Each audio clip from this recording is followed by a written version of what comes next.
great distances to hear often strangers, and what is it that we do here? And when you look at the word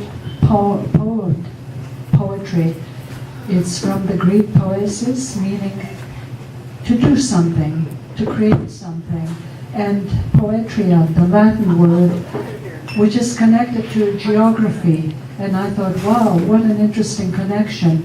It means patterns, structures, and in some ways it's also related to dance. I always thought dance was poetry of the body, and it has the same kind of concentrated form, symbolic, has a pattern, some sort of a pattern.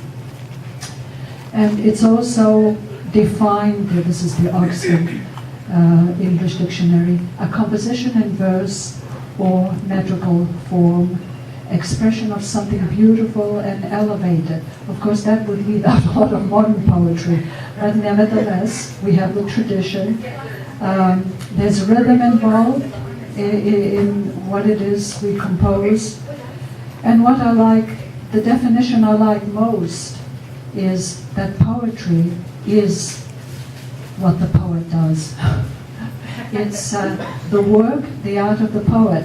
The academics may have their definition based upon what previous poets did, but ultimately you, the poet, are the definer of what poetry is, and new forms will be created all the time, so I really like that.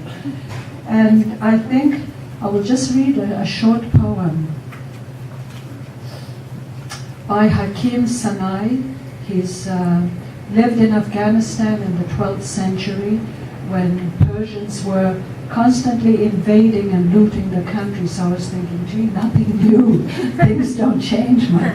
Poor Afghanistan. Anyway, he had a series of poems called Walled Garden of Truth. And it's in a little book I bought. It's the book of everything. And it's such a tiny book. We don't need much. Okay.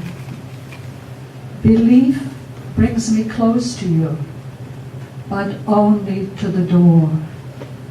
It is only by disappearing into your mystery that I will come in. Now that could refer to anything divine, but I think it refers quite well to poetry.